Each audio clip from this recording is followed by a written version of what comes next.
अथ श्री गजेन्द्रमोक्ष। श्रीशुक उवाच। एवं व्यवसितो बुद्ध्या समाधाय मनोहृदे जजाप परमं जाप्यं प्राग्जन्मन्यनुशिक्षितम्। गजेन्द्र उवाच। ओं नमो भगवते तस्मै यत् एतच्चिदात्मकं पुरुषायादिबीजाय परेशायाभिधीमहि। यस्मिन्निदं यतश्चेदं येनेदं य इदं स्वयं योऽस्मात् परस्मात् परस्तं प्रपद्ये स्वयं भुवम्। यः स्वात्मनिदं निजमाययार्पितं क्वचिद्विभातं क्वच तत्विरोहितम् अविददृक्साक्षभूयं तदीक्षते स आत्ममूलोऽवतमात् परात्परः। कालेन पञ्चत्वमितेषु कृत्स्नसो लोकेषु पालेषु चर्वहेतुषु तमस्तदासीद्गहनं गभीरं यस्तस्य पारेऽभिविराजते विभुः। न यस्य देवा ऋषयः पदं विदुर्जन्तुः पुनर्को हति गन्तुमीरतुम्। यथा नटस्याकृतिभिर्विचेष्टतो दुरत्ययानुक्रमणः समावतु। दिदृक्षयो यस्य पदं सुमङ्गलं विमुक्तसङ्गा मुनयः सुसाधवः चरन्त्यलोकव्रतमं व्रणं वने भूतात्मभूता सुहृदः समे गतिः। न विद्यते यस्य न जन्म कर्म वा न नाम रूपे गुणदोष एव वा तथापि लोकाप्ययसंभवाय यः स्वमायया तान्यनुकालमृक्षति। तस्मै नमः परेशाय ब्रह्मणेऽनन्तशक्तये अरूपायोरुरूपाय नम आश्चर्यकर्मणे नम आत्मप्रदीपाय साक्षिणे परमात्मने नमो गिरां विदुराय मनसश्चेतसामपि सत्त्वेन प्रतिलभ्याय नैष्कर्म्येण विपश्चिता। नमः कैवल्यनाथाय निर्वाणसुखसंविदे नमः शान्ताय घोराय मूढाय गुणधर्मिणे निर्विशेषाय साम्याय नमो ज्ञानघनाय च क्षेत्रज्ञाय नमस्तुभ्यं सर्वाध्यक्षाय साक्षिणे पुरुषायात्ममूलाय मूलप्रकृतये नमः। सर्वेन्द्रियगुणद्रष्टे सर्वप्रत्ययहेतवे असताक्षाय योक्ताय सदाभासाय ते नमः। नमो नमस्तेऽखिलकारणाय निष्कारणाय अद्भुतकारणाय सर्वाङ्गमान्माय महार्णवाय नमोपवर्गाय परायणाय गुणाररिक्षन्नचिदुष्मपाय तक्षोभविस्फुर्जितमानसाय नैष्कर्म्यभावेन विवर्जितागम स्वयं प्रकाशाय नमस्करोमि। माद्रिक्प्रपन्नपशुपाशविमोक्षणाय मुक्ताय भूरि करुणाय नमो लयाय स्वांसेन सर्वतनुभृन्मनसि प्रतीत प्रत्यग्दृशे भगवते बृहते नमस्ते। आत्मात्मजाप्तगृहवित्तजनेषु शक्त्ये दुष्प्रापणाय गुणसङ्गविवर्जिताय मुक्तात्मभिः स्वहृदये परिभाविताय ज्ञानात्मने भगवते नमयेश्वराय। यं धर्मकामार्थविमुक्तकामा भजन्त इष्टां गतिमाप्नुवन्ति किं त्वाशिशोरात्यपि देहमव्यं करोतु मे दभ्रदयो विमोक्षणम्। एकान्तियो यस्य न कञ्चनार्थ वाञ्छन्ति ये वै भगवत्प्रपन्नः अत्यद्भुतं तच्चरितं सुमङ्गलं गायन्त आनन्दसमुद्रमग्नः तमक्षरं ब्रह्म परमं परेश अव्यक्तमाध्यात्मिकयोगगम्ययम् अतीन्द्रियं सूक्ष्ममिवातिदूरम् अनन्तमाद्यं परिपूर्णमीडे। यस्य ब्रह्मादयो देवा वेदा लोकाश्चराचरः नामरूपविभेदेन फल्ग्वाच कलया कृतः। यथार्चिषो गृहसवितुर्गभस्तयो निर्यान्ति सन्न्यात्सकृतस्वरोचिषः तथा यतोऽयं गुणसम्प्रवाहो बुद्धिर्मनः खानि शरीरसर्गः स वै न देवासुरमर्त्यतिर्यङ् न स्त्री न षण्डो न पुमान् जन्तुः नायं गुणः कर्म न सन् न चासन् निषेधशेषो जयतादशेषः जिजीविषेनाहमिहामुयाके मन्तर्बहिश्चावृतये भयोन्या इच्छामि कालेन न यस्य विप्लव तस्यात्मलोकावरणस्य मोक्षं सोऽहं विश्वं सृजं विश्वं विश्वं विश्ववेदसं विश्वात्मा मनजं ब्रह्म प्रणतोऽस्मि परं पदम् योगरन्धितकर्माणो हृदि योगविभाविते योगिनो यं प्रपश्यन्ति योगे तं नमोऽस्म्यहम् नमो नमस्तुभ्यमसह्यवेग शक्तित्रयायाखिलधिगुणाय प्रपन्नपालाय दुरन्तशक्तये कतीन्द्रियाणामनवाप्यवर्मणे नायं वेद स्वमात्मानं यक्षक्त्याहं धिया हतं तं दुरत्ययमाहात्म्यं भगवन्तमितोऽस्म्यहम् श्रीशुकदेव उवाच एवं गजेन्द्रमुपवर्णितनिर्विशेषं ब्रह्मादयो विविधलिङ्गभिदाभिमानः नैते यदोपससृपिनिर्खिलात्मकत्वा तत्राखिलामरमयो हरिराविराश्रित तं तद्वदार्तामुपलभ्य जगन्निवासः स्तोत्रं निशम्य दिविजयसः संस्तुवद्भिः छन्दोमयेन गरुडेन समूह्यमान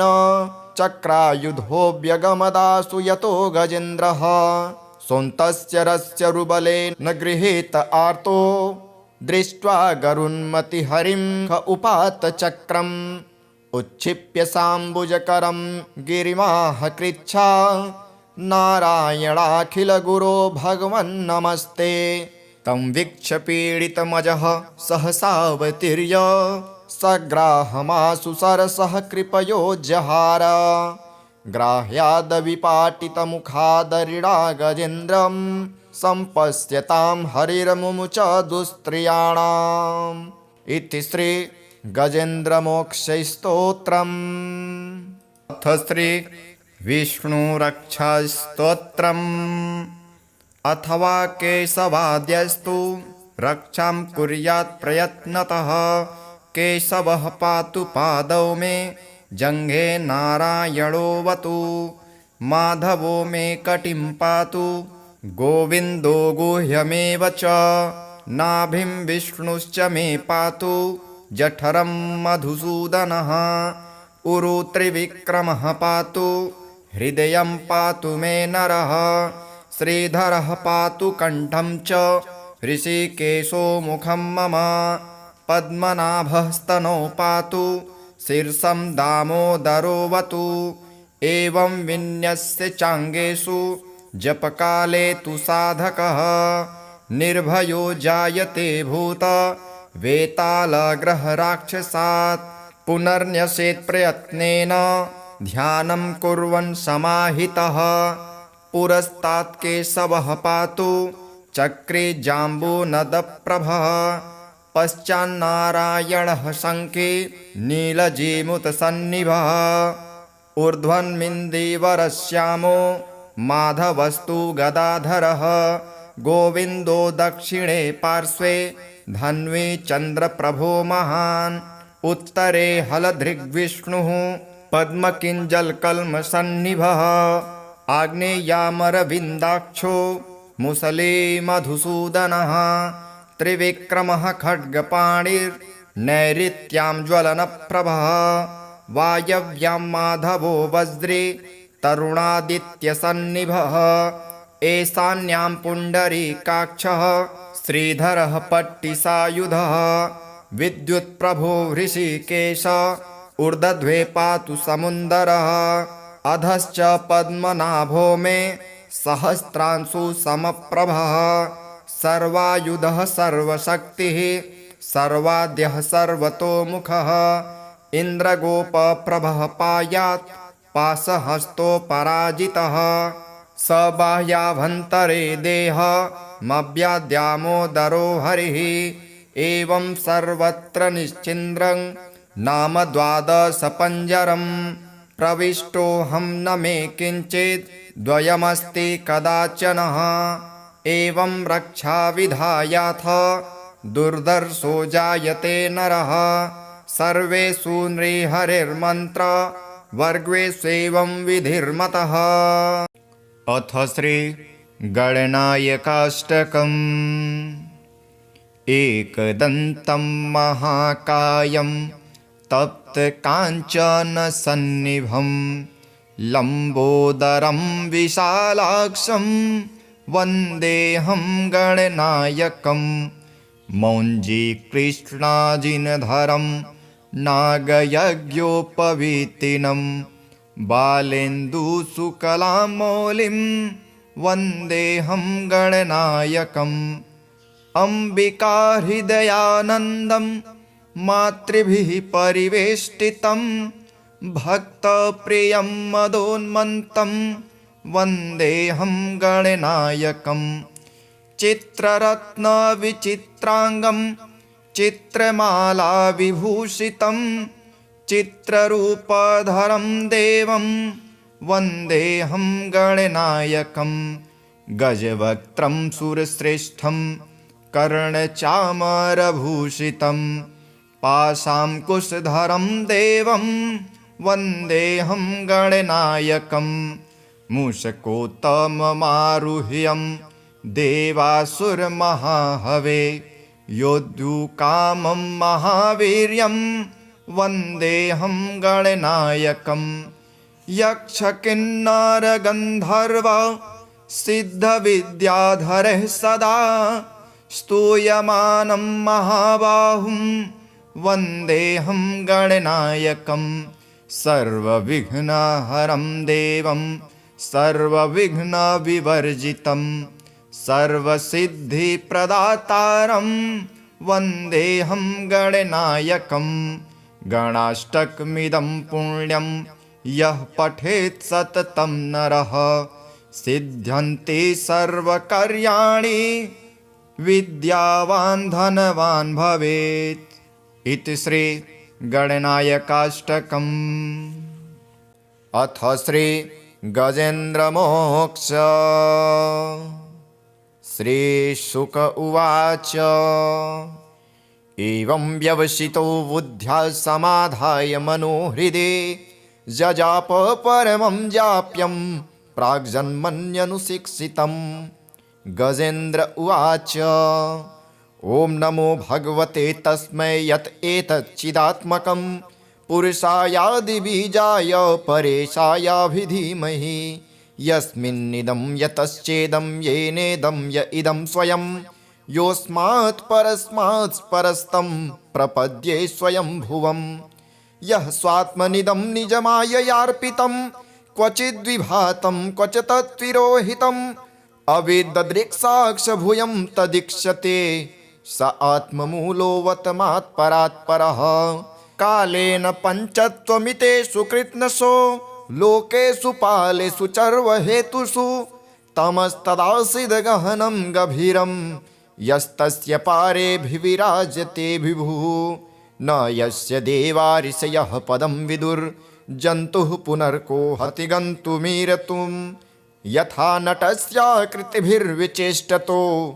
दुरत्ययानुक्रमणः समावतु दिदृक्षयो यस्य पदं सुमङ्गलं विमुक्तसङ्गा मुनयः सुसाधवः चरन्त्यलोकव्रतमं व्रणं वने भूतात्मभूता सुहृदः समे गतिः न विद्यते यस्य न जन्म कर्म वा न नामरूपे गुणदोष एव वा तथापि लोकाप्ययसम्भवाय यः स्वमायया तान्यनुकालं रक्षति तस्मै नमः परेशाय ब्रह्मणेऽनन्तशक्तये अरूपायोरुरूपाय नम आश्चर्यकर्मणे नम आत्मप्रदीपाय साक्षिणे परमात्मने नमो गिरां विदुराय मनसश्चेतसामपि सत्त्वेन प्रतिलभ्याय नैष्कर्म्येण विपश्चिता नमः कैवल्यनाथाय निर्वाणसुखसंविदे नमः शान्ताय घोराय मूढाय गुणधर्मिणे निर्विशेषाय साम्याय नमो ज्ञानघनाय च क्षेत्रज्ञाय नमस्तुभ्यं सर्वाध्यक्षाय साक्षिणे पुरुषायात्ममूलाय मूलप्रकृतये नमः सर्वेन्द्रियगुणद्रष्टे सर्वप्रत्ययहेतवे असताक्षाय योक्ताय सदाभासाय ते नमः नमो नमस्तेऽखिलकारणाय निष्कारणाय अद्भुतकारणाय सर्वाङ्गमान्माय महार्णवाय नमोपवर्गाय परायणाय गुणाररिक्षन्नचिदुष्मपाय तक्षोभविस्फुर्जितमानसाय नैष्कर्म्यभावेन विवर्जितागम स्वयं प्रकाशाय नमस्करोमि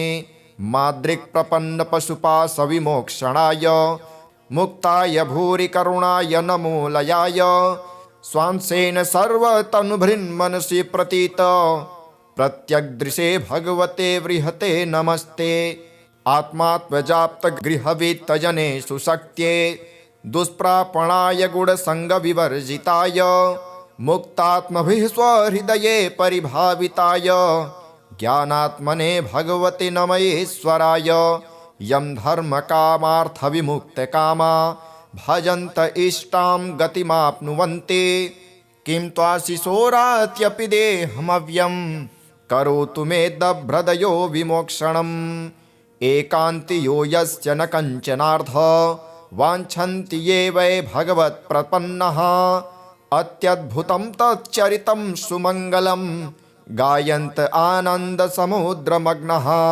तमक्षरं ब्रह्म परमं परेश अव्यक्तमाध्यात्मिकयोगगम्ययम् अतीन्द्रियं सूक्ष्ममिवातिदूरम् अनन्तमाद्यं परिपूर्णमीडे यस्य ब्रह्मादयो देवा वेदा लोकाश्चराचरः नामरूपविभेदेन फल्ग्वाच कलया कृतः यथार्चिषो गृहसवितुर्गभस्तयो निर्यान्ति सन्न्यात्सकृतस्वरोचिषः तथा यतोऽयं गुणसम्प्रवाहो बुद्धिर्मनः खानि शरीरसर्गः स वै न देवासुरमर्त्यतिर्यङ् न स्त्री न षण्डो न पुमान् जन्तुः नायं गुणः कर्म न सन् न चासन् निषेधशेषो जयतादशेषः जिजीविषेनाहमिहामुयाके मन्तर्बहिश्चावृतये भयोन्या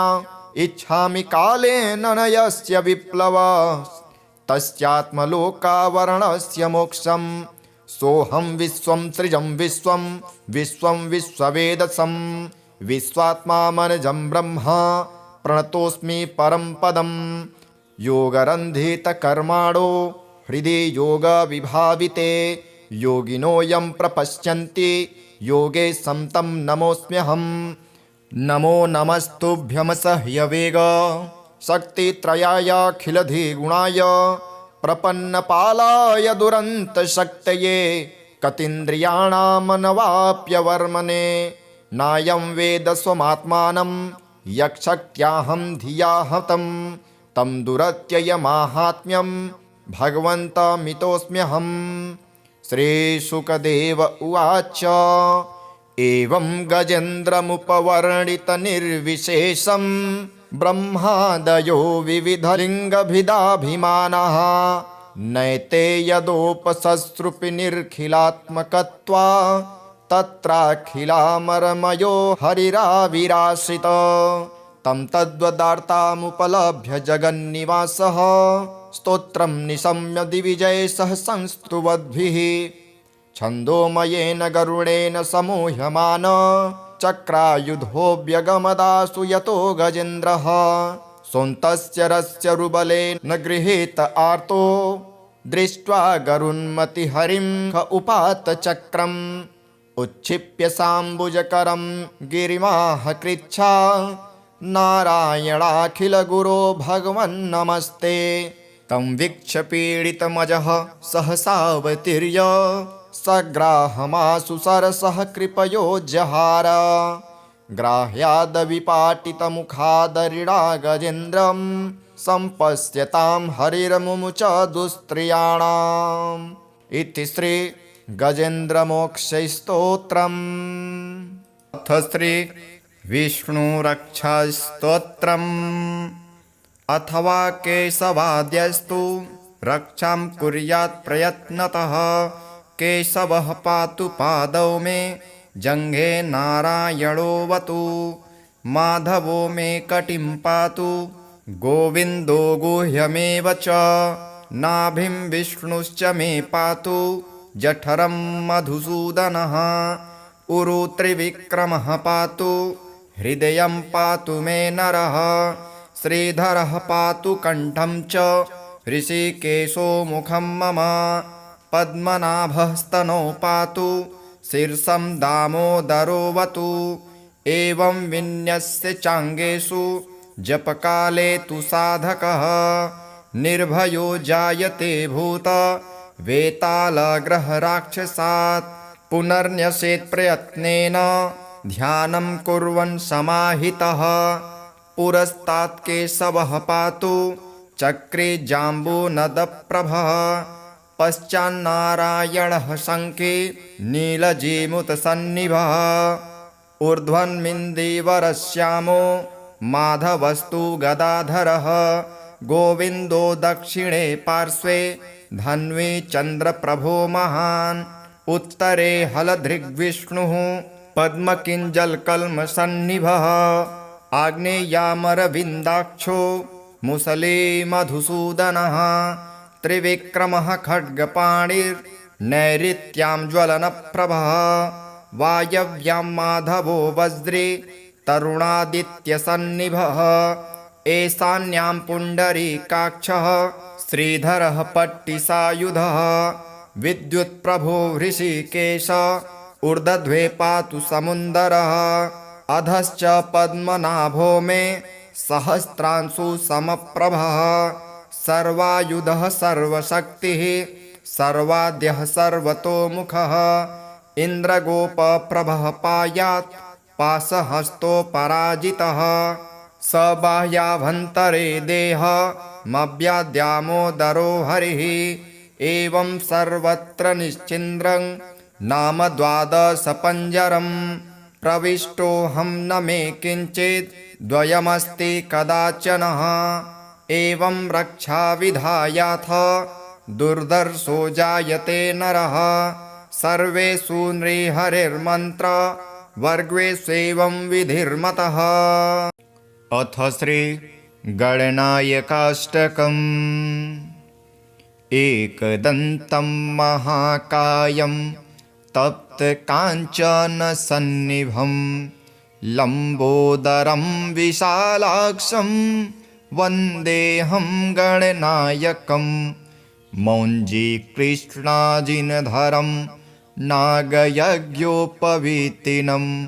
बालेन्दुशुक्लां मौलिं वन्देऽहं गणनायकम्। अम्बिकाहृदयानन्दं मातृभिः परिवेष्टितं भक्तप्रियं मदोन्मत्तं वन्देऽहं गणनायकम्। चित्ररत्नविचित्राङ्गं चित्रमालाविभूषितं चित्ररूपधरं देवं वन्देऽहं गणनायकम्।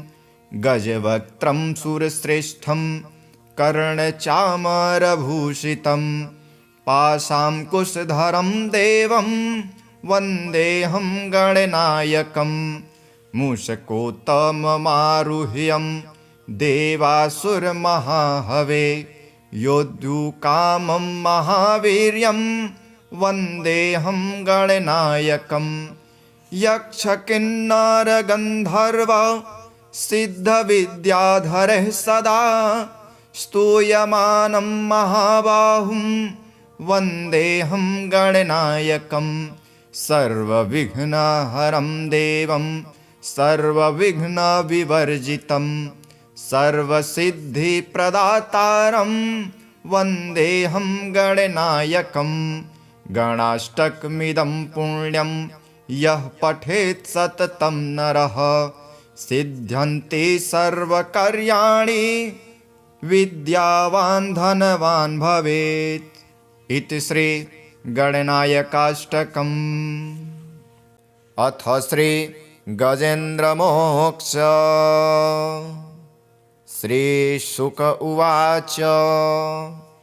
एवं व्यवसितो बुद्ध्या समाधाय मनोहृदे जजाप परमं जाप्यं प्राग्जन्मन्यनुशिक्षितम्। गजेन्द्र उवाच। ॐ नमो भगवते तस्मै यत् एतच्चिदात्मकं पुरुषायादिबीजाय परेशायाभिधीमहि यस्मिन्निदं यतश्चेदं येनेदं य इदं स्वयं योऽस्मात् परस्मात् परस्तं प्रपद्ये स्वयं भुवम्।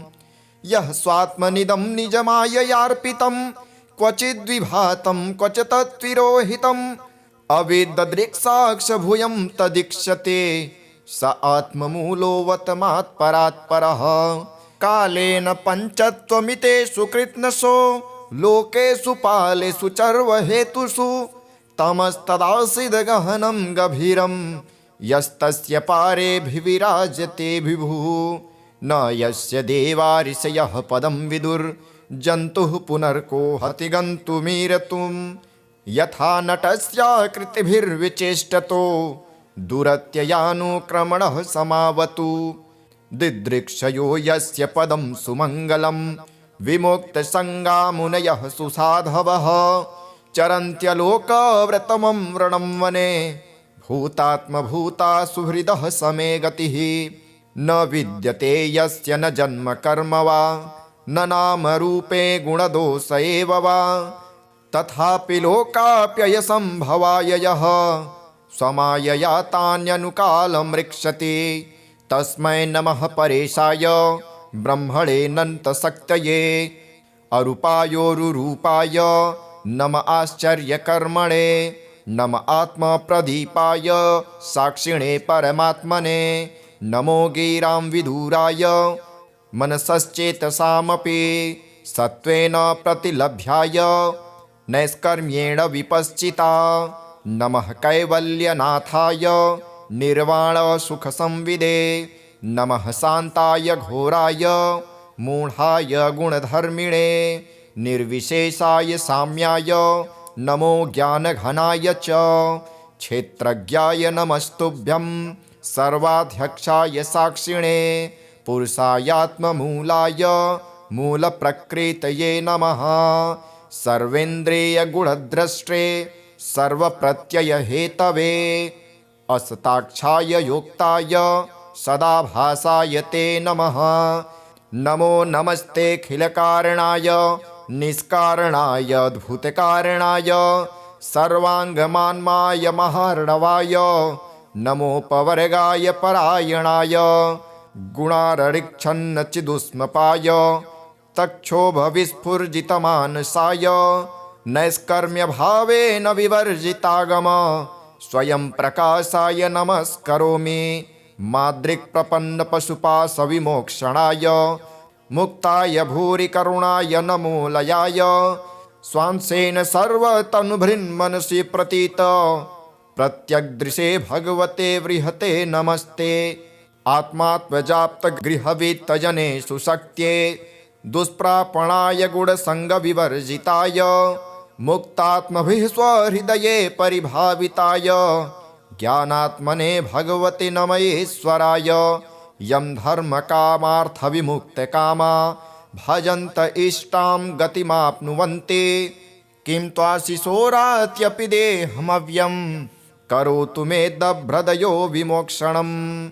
एकान्तियो यस्य न कञ्चनार्थ वाञ्छन्ति ये वै भगवत्प्रपन्नः अत्यद्भुतं तच्चरितं सुमङ्गलं गायन्त आनन्दसमुद्रमग्नः तमक्षरं ब्रह्म परमं परेश अव्यक्तमाध्यात्मिकयोगगम्ययम् अतीन्द्रियं सूक्ष्ममिवातिदूरम् अनन्तमाद्यं परिपूर्णमीडे यस्य ब्रह्मादयो देवा वेदा लोकाश्चराचरः नामरूपविभेदेन फल्ग्वा च कलया कृतः यथार्चिषो गृहसवितुर्गभस्तयो निर्यान्ति सन्न्यात् सकृतस्वरोचिषः तथा यतोऽयं गुणसम्प्रवाहो बुद्धिर्मनः खानि शरीरसर्गः स वै न देवासुरमर्त्यतिर्यङ् न स्त्री न षण्डो न पुमान् जन्तुः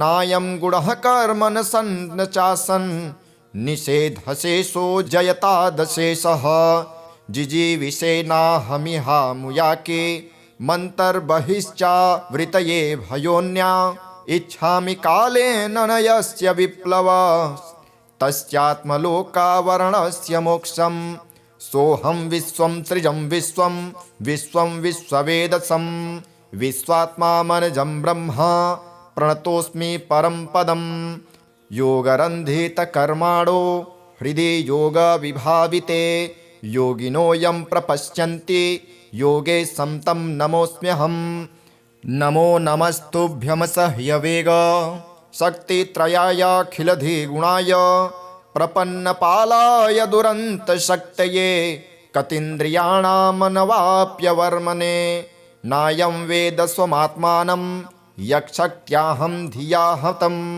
तं दुरत्ययमाहात्म्यं भगवन्तमितोऽस्म्यहम् श्रीशुकदेव उवाच एवं गजेन्द्रमुपवर्णितनिर्विशेषं ब्रह्मादयो विविधलिङ्गभिदाभिमानः नैते यदोपससृपिनिर्खिलात्मकत्वा तत्राखिलामरमयो हरिराविराश्रित तं तद्वदार्तामुपलभ्य जगन्निवासः स्तोत्रं निशम्य दिविजयसः संस्तुवद्भिः छन्दोमयेन गरुडेन समूह्यमान चक्रायुधोऽव्यगमदासु यतो गजेन्द्रः सोऽन्तस्य रस्य रुबलेन गृहीत आर्तो दृष्ट्वा गरुन्मतिहरिं ख उपात चक्रम् उच्छिप्य साम्बुजकरं गिरिमाह कृच्छा नारायणाखिलगुरो भगवन्नमस्ते तं वीक्ष्य पीडितमजः सहसावतीर्य सग्राहमाशु सरसः कृपयो जहार ग्राह्यादविपाटितमुखादरिडा गजेन्द्रं सम्पश्यतां हरिर्मुमुच दुस्त्रियाणाम् इति श्री गजेन्द्रमोक्षस्तोत्रम्। अथ श्री विष्णुरक्षास्तोत्रम्।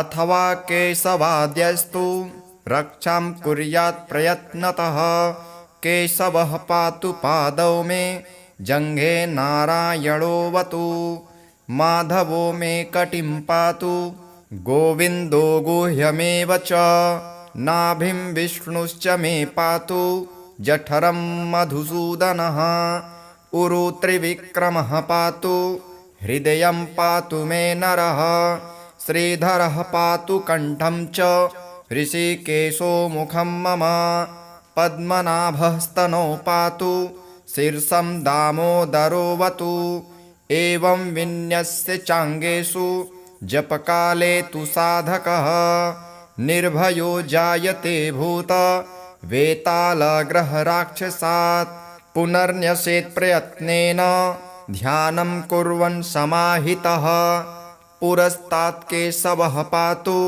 चक्रे जाम्बूनदप्रभः पश्चान्नारायणः शङ्खे नीलजीमुतसन्निभः ऊर्ध्वन्मिन्दीवरश्यामो माधवस्तु गदाधरः गोविन्दो दक्षिणे पार्श्वे धन्वी चन्द्रप्रभो महान् उत्तरे हलधृग्विष्णुः पद्मकिञ्जलकल्मषन्निभः आग्नेयामरविन्दाक्षो मुसले मधुसूदनः त्रिविक्रमः खड्गपाणिर्नैऋत्यां ज्वलनप्रभः वायव्यां माधवो वज्रे तरुणादित्यसन्निभः ईशान्यां पुण्डरीकाक्षः श्रीधरः पट्टिसायुधः विद्युत्प्रभो हृषीकेश ऊर्ध्वे पातु समुन्दरः अधश्च पद्मनाभो मे सहस्रांशु समप्रभः सर्वायुधः सर्वशक्तिः सर्वाद्यः सर्वतोमुखः इन्द्रगोपप्रभः पायात् पाशहस्तोपराजितः स बाह्याभ्यन्तरे देहमव्याद्यामोदरो हरिः एवं सर्वत्र निश्चिन्द्रं नाम द्वादशपञ्जरम् प्रविष्टोऽहं न मे किञ्चित् द्वयमस्ति कदाचनः एवं रक्षाविधायाथ दुर्धर्षो जायते नरः सर्वेषु नृहरिर्मन्त्र वर्गेष्वेवं विधिर्मतः। अथ श्री गणनायकाष्टकम्। एकदन्तं महाकायं तप्तकाञ्चनसन्निभं लम्बोदरं विशालाक्षं वन्देऽहं गणनायकं मौञ्जीकृष्णाजिनधरं नागयज्ञोपवीतिनं बालेन्दुशुकलामौलिं वन्देऽहं गणनायकम् अम्बिकाहृदयानन्दं मातृभिः परिवेष्टितं भक्तप्रियं मदोन्मन्तं वन्देऽहं गणनायकं चित्ररत्नविचित्राङ्गं चित्रमालाविभूषितं चित्ररूपधरं देवं वन्देऽहं गणनायकं गजवक्त्रं सुरश्रेष्ठं कर्णचामरभूषितं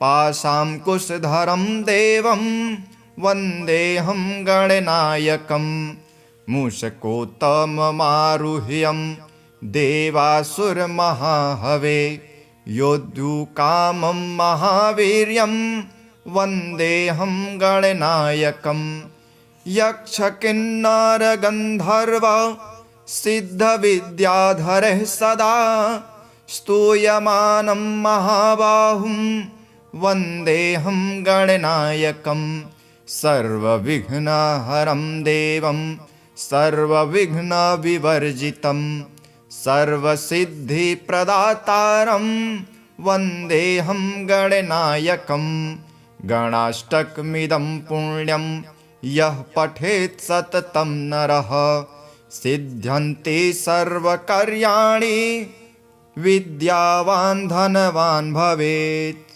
इति श्री गणनायकाष्टकम्। अथ श्री गजेन्द्रमोक्ष। श्रीशुक उवाच एवं व्यवसितो बुद्ध्या समाधाय मनोहृदे जजाप परमं जाप्यं प्राग्जन्मन्यनुशिक्षितम्। गजेन्द्र उवाच ॐ नमो भगवते तस्मै यत् एतच्चिदात्मकं पुरुषायादिबीजाय परेशायाभिधीमहि यस्मिन्निदं यतश्चेदं येनेदं य इदं स्वयं योऽस्मात् परस्मात् परस्तं प्रपद्ये स्वयं भुवं यः स्वात्मनिदं निजमाययार्पितं क्वचिद्विभातं क्वच तत्विरोहितम् अविददृक्साक्षभूयं तदीक्षते स आत्ममूलोऽवतमात् परात्परः कालेन पञ्चत्वमितेषु कृत्स्नशो लोकेषु पालेषु चर्वहेतुषु तमस्तदासीद्गहनं गभीरं यस्तस्य पारेऽभिविराजते विभुः न यस्य देवा ऋषयः पदं विदुर्जन्तुः पुनर्को हति गन्तुमीरतुम् यथा नटस्याकृतिभिर्विचेष्टतो दुरत्ययानुक्रमणः समावतु दिदृक्षयो यस्य पदं सुमङ्गलं विमुक्तसङ्गा मुनयः सुसाधवः चरन्त्यलोकव्रतमं व्रणं वने भूतात्मभूता सुहृदः समे गतिः न विद्यते यस्य न जन्म कर्म वा न नामरूपे गुणदोष एव वा तथापि लोकाप्ययसम्भवाय यः स्वमायया तान्यनुकालमृक्षति तस्मै नमः परेशाय ब्रह्मणेऽनन्तशक्तये अरूपायोरुरूपाय नम आश्चर्यकर्मणे नम आत्मप्रदीपाय साक्षिणे परमात्मने नमो गिरां विदुराय मनसश्चेतसामपि सत्त्वेन प्रतिलभ्याय नैष्कर्म्येण विपश्चिता। नमः कैवल्यनाथाय निर्वाणसुखसंविदे नमः शान्ताय घोराय मूढाय गुणधर्मिणे निर्विशेषाय साम्याय नमो ज्ञानघनाय च क्षेत्रज्ञाय नमस्तुभ्यं सर्वाध्यक्षाय साक्षिणे पुरुषायात्ममूलाय मूलप्रकृतये नमः सर्वेन्द्रियगुणद्रष्टे सर्वप्रत्ययहेतवे असताक्षाय योक्ताय सदाभासाय ते नमः नमो नमस्तेऽखिलकारणाय निष्कारणाय अद्भुतकारणाय सर्वाङ्गमान्माय महार्णवाय नमोपवर्गाय परायणाय गुणाररिक्षन्नचिदुष्मपाय तक्षोभविस्फुर्जितमानसाय नैष्कर्म्यभावेन विवर्जितागम स्वयं प्रकाशाय नमस्करोमि माद्रिक्प्रपन्नपशुपाशविमोक्षणाय मुक्ताय भूरि करुणाय नमो लयाय स्वांसेन सर्वतनुभृन्मनसि प्रतीत प्रत्यग्दृशे भगवते बृहते नमस्ते आत्मात्मजाप्तगृहवित्तजने सुशक्त्ये दुष्प्रापणाय गुणसङ्गविवर्जिताय मुक्तात्मभिः स्वहृदये परिभाविताय ज्ञानात्मने भगवते नमयेश्वराय यं धर्मकामार्थविमुक्तकामा भजन्त इष्टां गतिमाप्नुवन्ति किं त्वाशिशोरात्यपि देहमव्यं करोतु मे दभ्रदयो विमोक्षणम् एकान्तियो यस्य न कञ्चनार्थ वाञ्छन्ति ये वै भगवत्प्रपन्नः अत्यद्भुतं तच्चरितं सुमङ्गलं गायन्त आनन्दसमुद्रमग्नः तमक्षरं ब्रह्म परमं परेश अव्यक्तमाध्यात्मिकयोगगम्ययम् अतीन्द्रियं सूक्ष्ममिवातिदूरम् अनन्तमाद्यं परिपूर्णमीडे यस्य ब्रह्मादयो देवा वेदा लोकाश्चराचरः नामरूपविभेदेन फल्ग्वाच कलया कृतः यथार्चिषो गृहसवितुर्गभस्तयो निर्यान्ति सन्न्यात्सकृतस्वरोचिषः तथा यतोऽयं गुणसम्प्रवाहो बुद्धिर्मनः खानि शरीरसर्गः स वै न देवासुरमर्त्यतिर्यङ् न स्त्री न षण्डो न पुमान् जन्तुः नायं गुणः कर्म न सन् न चासन् निषेधशेषो जयतादशेषः जिजीविषेनाहमिहामुयाके मन्तर्बहिश्चावृतये भयोन्या इच्छामि कालेन न यस्य विप्लव तस्यात्मलोकावरणस्य मोक्षं सोऽहं विश्वं सृजं विश्वं विश्वं विश्ववेदसं विश्वात्मा मनजं ब्रह्म प्रणतोऽस्मि परं पदम् योगरन्धितकर्माणो हृदि योगविभाविते योगिनोऽयं प्रपश्यन्ति योगे संतं नमोऽस्म्यहम् नमो नमस्तुभ्यमसह्यवेग शक्तित्रयायाखिलधिगुणाय प्रपन्नपालाय दुरन्तशक्तये कतीन्द्रियाणामनवाप्यवर्मणे नायं वेद स्वमात्मानं यक्षक्त्याहं धिया हतं तं दुरत्ययमाहात्म्यं भगवन्तमितोऽस्म्यहम् श्रीशुकदेव उवाच एवं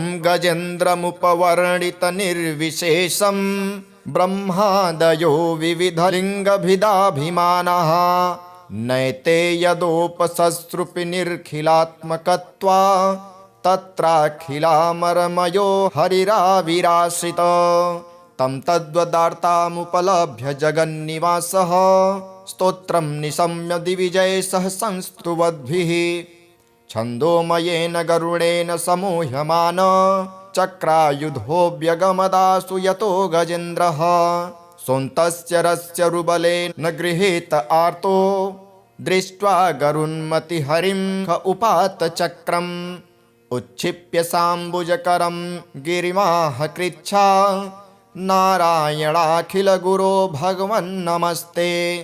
तं वीक्ष्य पीडितमजः सहसावतीर्य सग्राहमाशु सरसः कृपयो जहार।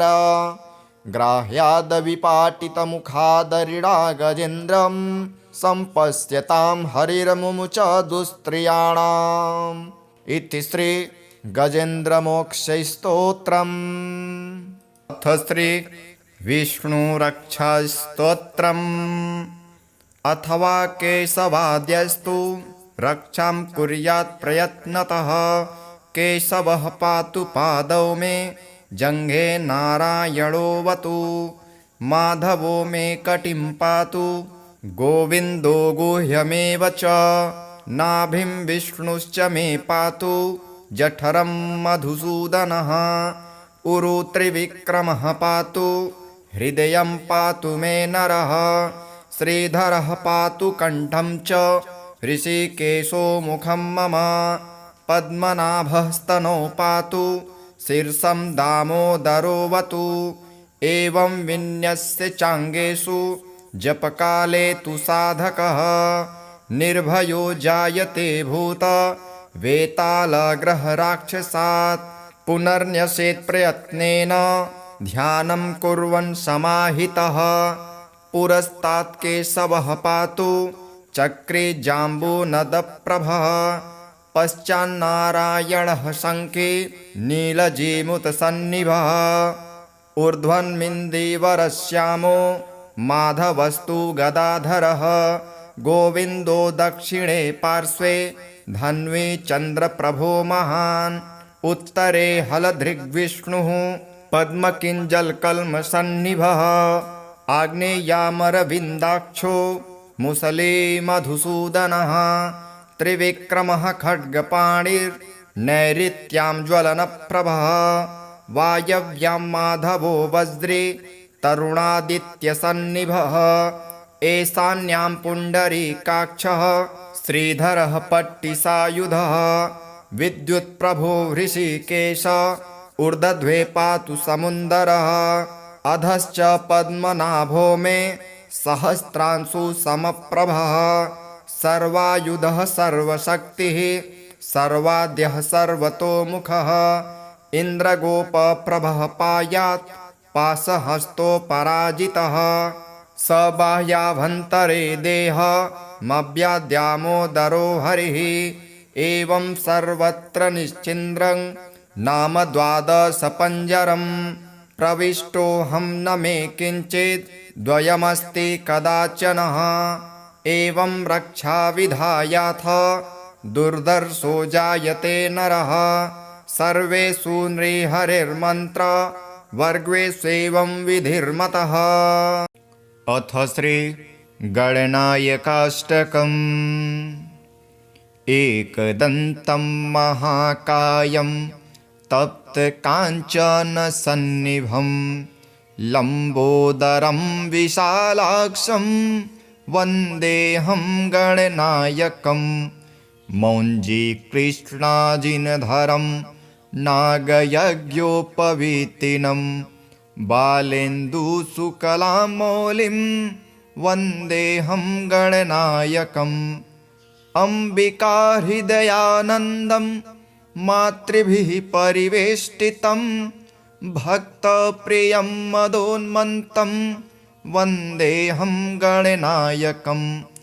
चित्ररत्नविचित्राङ्गं चित्रमालाविभूषितं चित्ररूपधरं देवं वन्देऽहं गणनायकम्। गजवक्त्रं सुरश्रेष्ठं कर्णचामरभूषितं पाशाङ्कुशधरं देवं वन्देऽहं गणनायकम्। मूषकोत्तममारुह्यं देवासुरमहाहवे योद्धुकामं महावीर्यं वन्देऽहं गणनायकम्। यक्षकिन्नरगन्धर्व सिद्धविद्याधरः सदा स्तूयमानं महाबाहुं वन्देऽहं गणनायकम्। सर्वविघ्नहरं देवं सर्वविघ्नविवर्जितं सर्वसिद्धिप्रदातारं वन्देऽहं गणनायकं गणाष्टकमिदं पुण्यं यः पठेत् सततं नरः सिद्ध्यन्ति सर्वकार्याणि विद्यावान् धनवान् भवेत् इति श्री गणनायकाष्टकम्। अथ श्री गजेन्द्रमोक्ष। श्रीशुक उवाच एवं व्यवसितो बुद्ध्या समाधाय मनोहृदे जजाप परमं जाप्यं प्राग्जन्मन्यनुशिक्षितम्।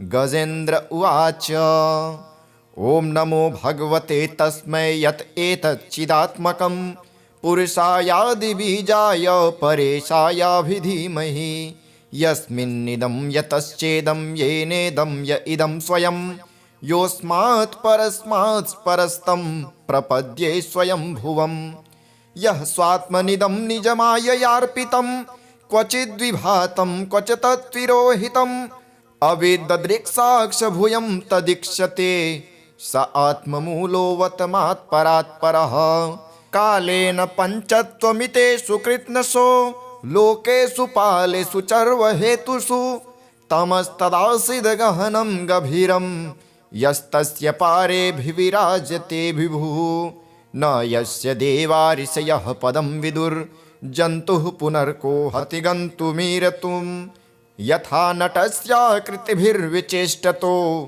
दुरत्ययानुक्रमणः समावतु दिदृक्षयो यस्य पदं सुमङ्गलं विमुक्तसङ्गा मुनयः सुसाधवः चरन्त्यलोकव्रतमं व्रणं वने भूतात्मभूता सुहृदः समे गतिः न विद्यते यस्य न जन्म कर्म वा न नामरूपे गुणदोष एव वा तथापि लोकाप्ययसम्भवाय यः स्वमायया तान्यनुकालमृक्षति तस्मै नमः परेशाय ब्रह्मणेऽनन्तशक्तये अरूपायोरुरूपाय नम आश्चर्यकर्मणे नम आत्मप्रदीपाय साक्षिणे परमात्मने नमो गिरां विदुराय मनसश्चेतसामपि सत्त्वेन प्रतिलभ्याय नैष्कर्म्येण विपश्चिता नमः कैवल्यनाथाय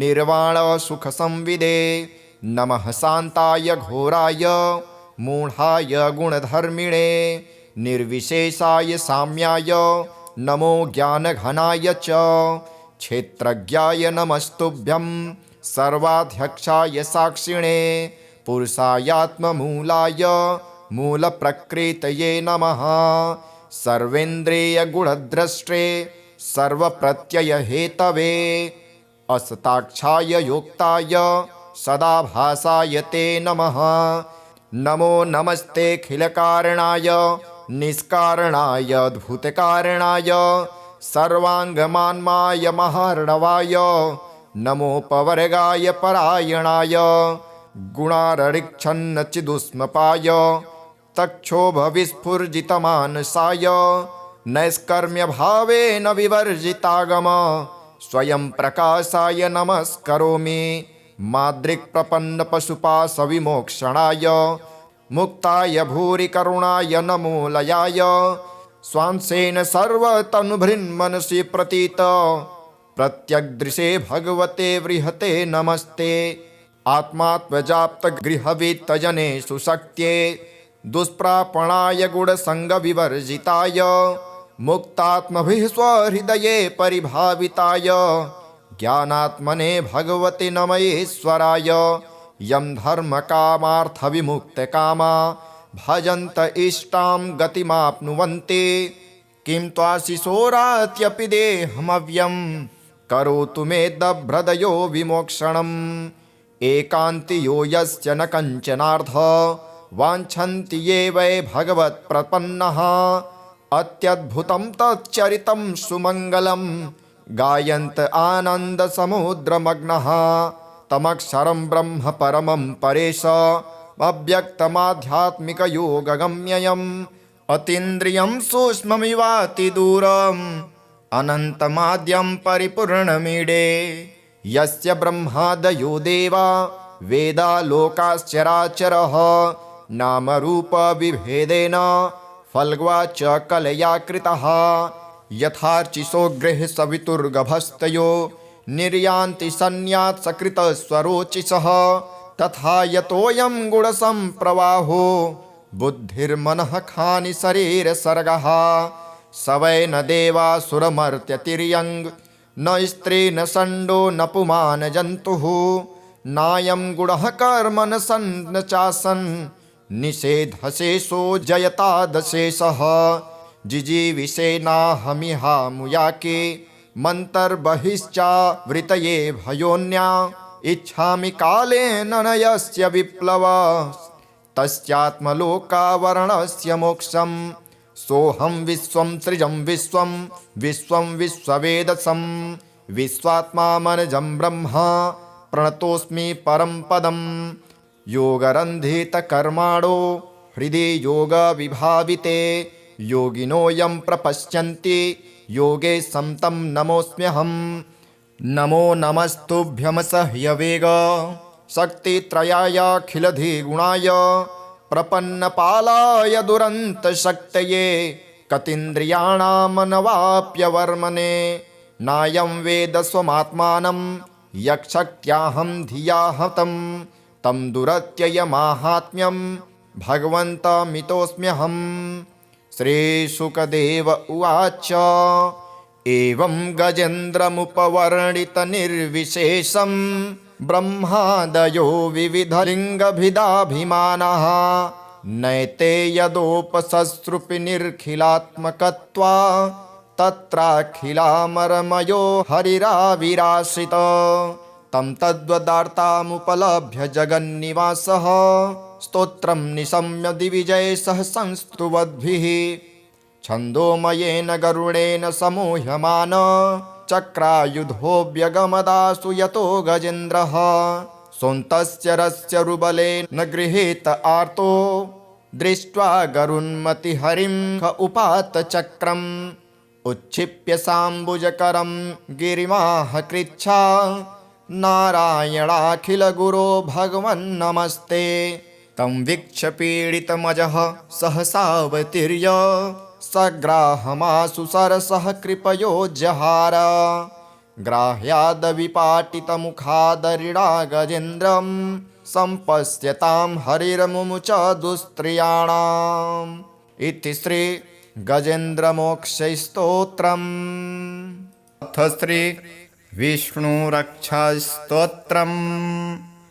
अथवा केशवाद्यस्तु रक्षां कुर्यात् प्रयत्नतः केशवः पातु पादौ मे जङ्घे नारायणोऽवतु माधवो मे कटिं पातु गोविन्दो गुह्यमेव च नाभिं विष्णुश्च मे पातु जठरं मधुसूदनः उरु त्रिविक्रमः पातु हृदयं पातु मे नरः श्रीधरः पातु कण्ठं च ऋषिकेशो मुखं मम पद्मनाभः स्तनौ पातु शीर्षं दामोदरोऽवतु एवं विन्यस्य चाङ्गेषु जपकाले तु साधकः निर्भयो जायते भूत वेतालग्रहराक्षसात् पुनर्न्यसेत् प्रयत्नेन ध्यानं कुर्वन् समाहितः पुरस्तात् केशवः पातु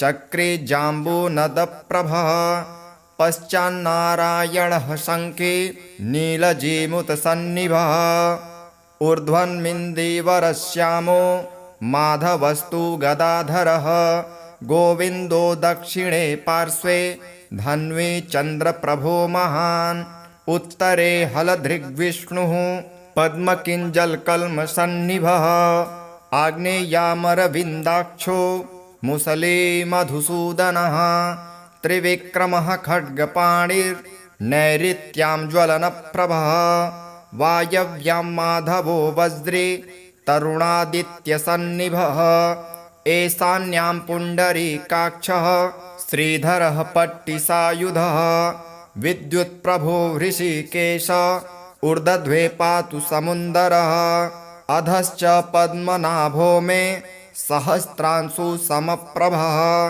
सर्वायुधः सर्वशक्तिः सर्वाद्यः सर्वतोमुखः इन्द्रगोपप्रभः पायात् पाशहस्तोपराजितः स बाह्याभ्यन्तरे देहमव्याद्यामोदरो हरिः एवं सर्वत्र निश्चिन्द्रं नाम द्वादशपञ्जरम् प्रविष्टोऽहं न मे किञ्चित् द्वयमस्ति कदाचनः एवं रक्षाविधायाथ दुर्धर्षो जायते नरः सर्वेषु नृहरिर्मन्त्र वर्गेष्वेवं विधिर्मतः। अथ श्री गणनायकाष्टकम्। एकदन्तं महाकायं तप्तकाञ्चनसन्निभं लम्बोदरं विशालाक्षं वन्देऽहं गणनायकं मौञ्जीकृष्णाजिनधरं नागयज्ञोपवीतिनं बालेन्दुशुक्लामौलिं वन्देऽहं गणनायकम् अम्बिकाहृदयानन्दं मातृभिः परिवेष्टितं भक्तप्रियं मदोन्मन्तं वन्देऽहं गणनायकं चित्ररत्नविचित्राङ्गं चित्रमालाविभूषितं चित्ररूपधरं देवं वन्देऽहं गणनायकं गजवक्त्रं सुरश्रेष्ठं कर्णचामरभूषितं पाशाङ्कुशधरं देवं वन्देऽहं गणनायकं मूषकोत्तममारुह्यं देवासुरमहाहवे योद्धुकामं महावीर्यं वन्देऽहं गणनायकं यक्षकिन्नरगन्धर्व सिद्धविद्याधरः सदा स्तूयमानं महाबाहुं वन्देऽहं गणनायकं सर्वविघ्नहरं देवं सर्वविघ्नविवर्जितं सर्वसिद्धिप्रदातारं वन्देऽहं गणनायकं गणाष्टकमिदं पुण्यं यः पठेत् सततं नरः सिद्ध्यन्ति सर्वकार्याणि विद्यावान् धनवान् भवेत्। इति श्री गणनायकाष्टकम्।